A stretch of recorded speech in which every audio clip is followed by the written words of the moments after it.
জন্মদিন বাড়িতে বা যে কোনো অনুষ্ঠানে এরকম টেস্টিকর পায়েস বানাতে হলে ভিডিওটা কেউ স্কিপ করবে না, দেখতে থাকবো। খুব ইজিলি, খুব কম খরচে এটা বানিয়ে নেওয়া যায়।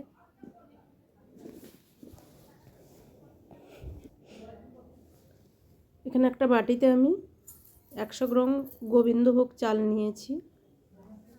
চালটাকে ধুয়ে পরিষ্কার করে জল ঝরিয়ে শুকনো করে নিয়েছি। দিয়ে দিলাম 2টো তেজপাতা, আর দিয়ে দিলাম 1 চামচ ঘি।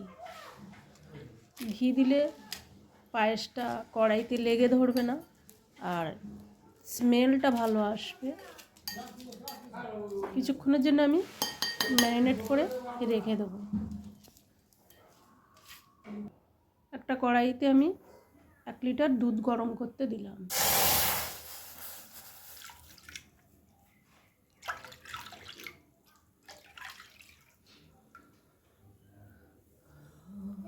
দুধটাকে ফুটিয়ে আমি ঘন করে নেব।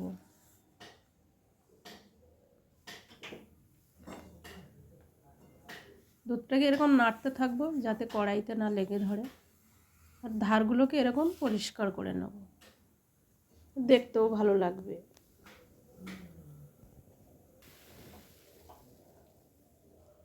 বেশ কিছুক্ষণ আমি দুধটা ফুটিয়ে নিলাম, আর দেখো ঠিক এরকম ঘন হয়ে এসছে।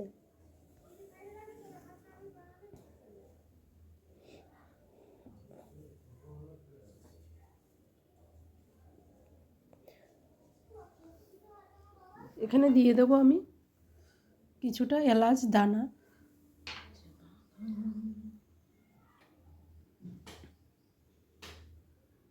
গোটা এলাচ না দিয়ে এলাচের দানা দিলে দেখতেও ভালো লাগে। তারপরে দেখো এখান থেকে গরম দুধে আমি কিছুটা পাউডার দুধ মিশিয়ে মিক্সড করে আমি দিয়ে দিলাম। নাহলে একবারে কড়াইতে দিলে, বেশি দুধে দিলে পরে দলা দলা হয়ে যায়। দেখো ভালো করে আমি মিক্সড করে নিলাম, নিয়ে দিয়ে দিলাম। দুধটা আরও ঘন হবে আর খুব টেস্টি হবে।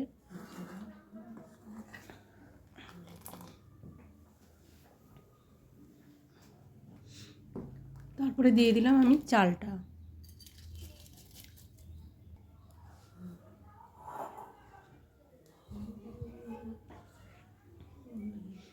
দুধটা ফুটে ঘন হয়ে গেলে চালটা দিতে হবে।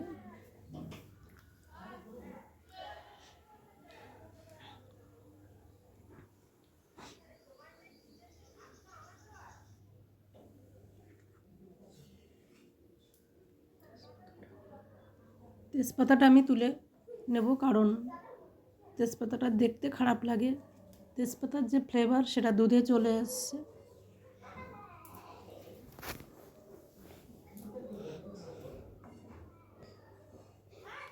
চালটা সেদ্ধ হয়ে গেছে। এখানে দেখো আমি একটা বাটিতে কাজু কিশমিশ ভিজিয়ে রেখেছিলাম, আর কতটা ফুলে গেছে। চালটা সেদ্ধ হয়ে যাওয়ার পরে আমি দিয়ে দিলাম পরিমাণ মতো চিনি, যে যেমন পায়েসে মিষ্টি খেতে পারে। তারপরে আমি দিয়ে দিলাম এটা নতুন গুড়, যেটা পাটালি বলা হয়। একটু কালারের জন্য আমি দিলাম, আর স্মেলটাও ভালো। পায়েসটা হয়ে এসছে, ঠিক এরকম ঘন করব। তারপরে আমি কাজু কিশমিশটা দিয়ে দিলাম। তারপরে আমি এখানে দিলাম খোয়া ক্ষীর। খোয়া ক্ষীর দিলে পায়েসে স্বাদ আসে আর দেখতে ভালো লাগে। ভিডিওটা ভালো লাগলে সবাই লাইক করবে, কমেন্ট করবে, সাবস্ক্রাইব করতে ভুলো না। দেখা হচ্ছে নেক্সট ভিডিওতে। তারপর আমি এখানে দিয়ে দিলাম সামান্য স্বাদ মতো চিনি।